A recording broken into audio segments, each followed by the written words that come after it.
3, 2, 1.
Good day everyone! Today we will talk about the market integration. So before we start, I introduce myself. I am Rose Vigilin Sasindaonos and BS Aquatic Biology 1A. So here's the discussion. We have introduction, effects of market integration, advantage and disadvantage of type of market integration, reason for market integration, degree of market integration, and measurement of market integration. So what is market integration?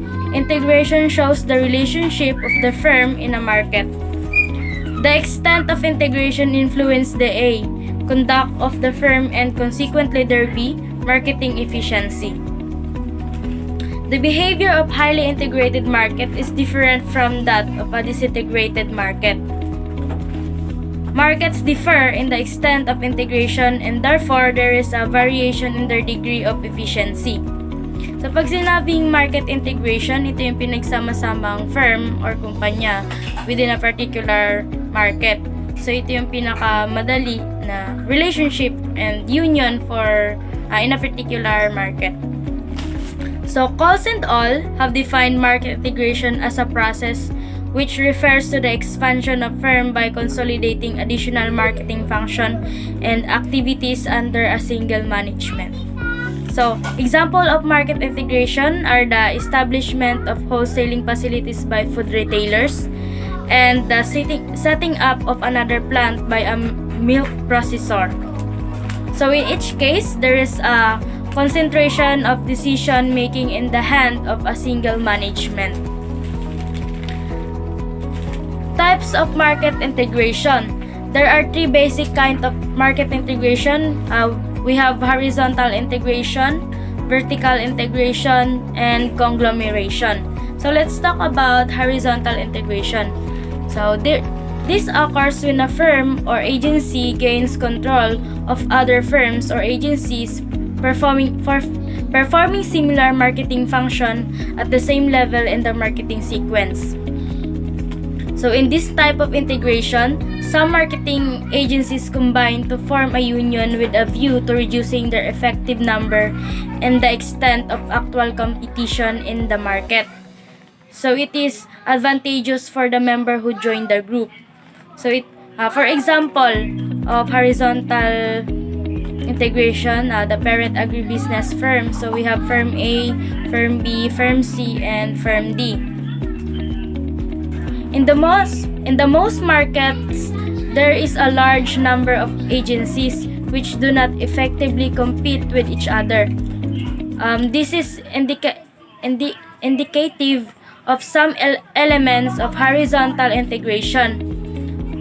It leads to reduced cost of marketing and this reduced competition possible. Effects of horizontal integration. It is buying out a competitor in a time-bound way to reduce competition. It's gaining larger share of the market and higher profits. It also attaining economies of scale, a proportionate saving in cost gained by an increased level of production, specializing in the trade. Advantage of horizontal integration. It is lower cost, higher efficiency, increased product differentiation, increased market power, reduced competition, access to new markets, economics of scale, economic of scope, and proportionate saving gained by producing two or more distinct goods when the cost of doing so is less than that of producing each separately. And last is international trade. So it means it expands internationally.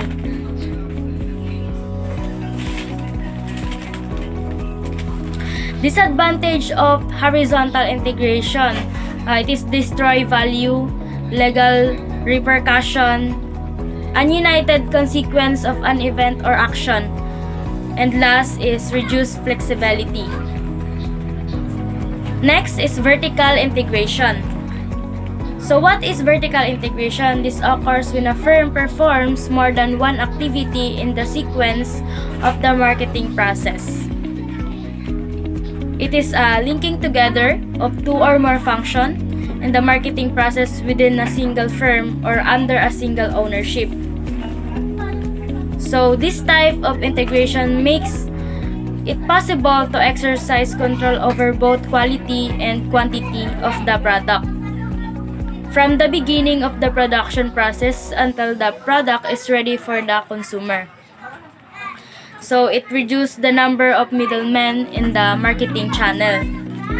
Example of vertical integration, arrangement of vertical integration. So it is wholesaling of feed mill and transport agency and food grains trade.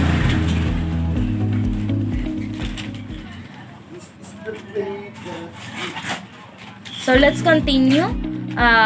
Forward integration. So what is forward integration? If a firm assumes another function of marketing which is closer to the consumption function, it is a case of forward integration. Example, wholesaler assuming the function of retailing. Next is backward integration. This involves ownership or a combination of source of supply. Example, when a processing firm assumes the function of assembling or purchasing the produce from the villages. Advantage of vertical integration. It allows to invest in assets that are highly specialized. Also, it gives more control over business. It allows positive differentiation. It requires lower cost of transaction. It offers more cost control. It ensures a high level of certainty when it comes to quality.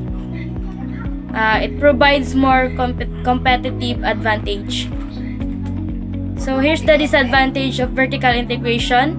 It is capacity balancing problems, bring about more difficulties, result of decreased flexibility, create some barriers to make entry, cause confusion within the business, and requires a huge amount of money. Next is effects of vertical integration. More profits by taking up additional function, risk reduction through improved market coordination, improvement in bargaining power and the prospect of influencing prices.